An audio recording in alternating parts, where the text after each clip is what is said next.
league with the two gentlemen that preceded me. I ought to just shut up and give them more time. But Buddy asked me to come, so why did I go drive 200 miles to talk for 10 minutes? These rugrats running around are two of the grandkids. Daughter Lisa teaches down at Harper, southwest of Wichita. And that's why I go out of my way to talk about climate change. I like Bobby, but I don't like him that well. We're a fifth generation farm where we're at. I was raised, well, as soon as I could walk, I was driving a tractor, and we traditionally always planted milo after the 1st of May, soybeans the 15th of May. That now has changed to the point where corn and milo is being planted in early April, and some of the more aggressive ones are sneaking in, planting in March. And so you can see what's happening and you try and adjust. On the country-wide scale, CHS is the nation's largest cooperative. They're not building the new grain terminals in Texas or Oklahoma or Kansas. They're building the new grain terminals in North Dakota and southern Canada. And so we may argue about it amongst society, but when they're planning ahead and what they got to do for their members, that's where they're building. This is what the insurance industry is addressing with more advanced climatic events. And so agriculture sees a reflection.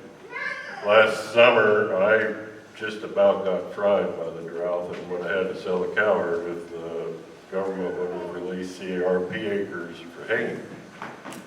But I've been blessed. I've had 2 out of the last 3 years pretty good years. Most of Kansas is in continued drought.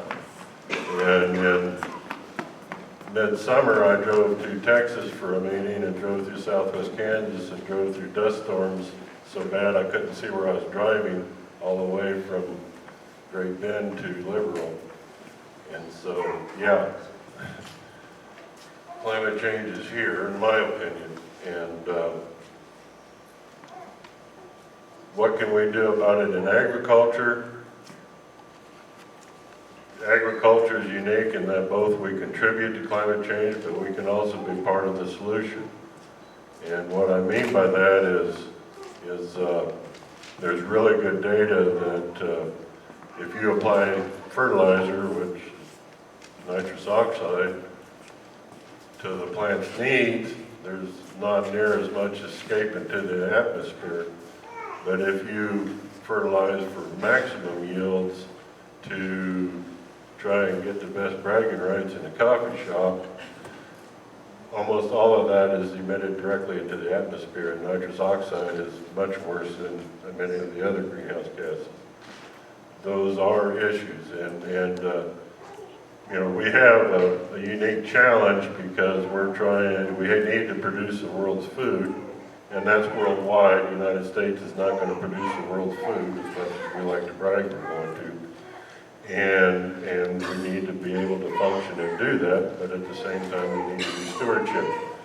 And one thing that's kind of unique about agriculture is we can help contribute to mitigating the effects of climate change.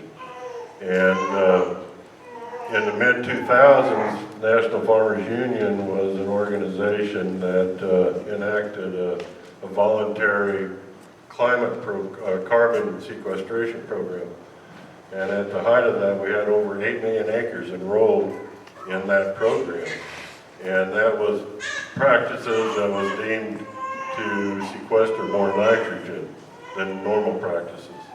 And so that was with a voluntary program. And it was actually working, even though the payment to the farmers was very minimal, maybe a couple of dollars an acre, about it.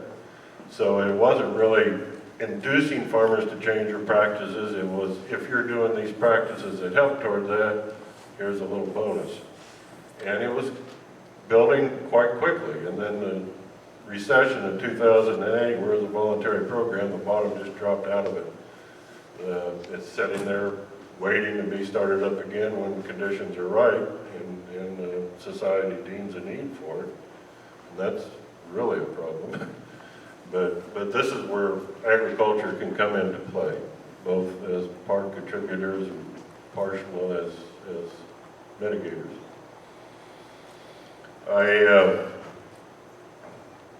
It was mentioned in the bio, and by the way, I suggested the bio should be just a redneck, multi-generation grandpa farmer from northeast Kansas worried for his grandkids, but she read all that. And, but in 2010, I had the opportunity to work with a village in Senegal. And it was just a very short time. I'm certainly not traveled like these gentlemen, but I was way back in there. We're talking National Geographic, Hudson, et cetera. And the chief of the village was too important to participate in the classes and the discussion. So he never was there, but one day the vice chief asked if I would come and talk to him. And so that he wanted to visit with me, so we did. And we go to his hut and go in and we sit down on his flea-infested bed. And he starts rambling away, and then my interpreter, he says, the chief would like to know what's going on with the climate. He says the things that they've always counted on traditionally to happen weren't happening, and he was very worried for his village and his people. So we may argue about it, but if the chief in Podunk, Senegal knows that something's wrong, this is worldwide. And that really struck me. I seen how they were trying to make a living and feed their people on 12 inches of rain a year. I farm in northeast Kansas. I average 35 inches of rain a year.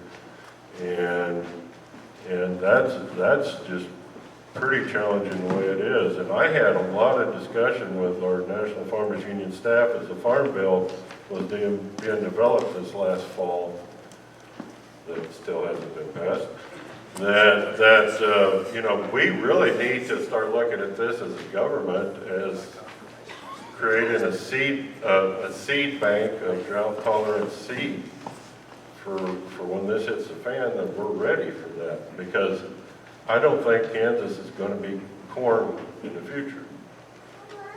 I don't see that happening at all. The Ogallala Aquifer is going away. We all know it. It doesn't have 20 years. You talk to the producers out there, none of them are talking about going back to grain sorghum or millet. They're talking about drought-tolerant corn and farming dryland corn. Dr. Fenneman's own research has shown that the existing irrigation already affects rainfall patterns out there. We need to feed our people, and we need to feed them on crops that, in this part of the nation, that may not grow here in the future, that we need to prepare ahead for. And I wish we could get more traction on that. I plant milo. I'm an old timer. The economics has always been beneficial for milo, and environmental stewardship too. And I was so worried about my seed for next year. For this year, I bought it last fall before harvest, just so I sure had my milo seed, because I expected if we would have had another dry spring like we had the year before, that milo seed wouldn't have been available in Kansas. And so this is how I look at it as a redneck farmer. And I'm kind of unique in the fact that I get to DC and get to argue with certain people sometimes.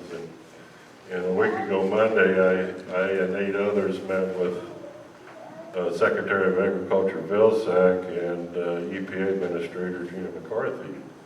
And we all had a few minutes, kind of like today, to say what we wanted to say. And you know, my comments to Gina McCarthy was, you know, I don't envy you, because you need to let us farm and produce the food that needs to be raised. But at the same time, I'm holding you responsible to leave a world to these kids that they can live in. And I said, we have to do what we have to do to make that happen. Thank you. Thank you. I say thank you for driving those miles, because I think it's important to hear how what the others spoke about truly affecting the livelihood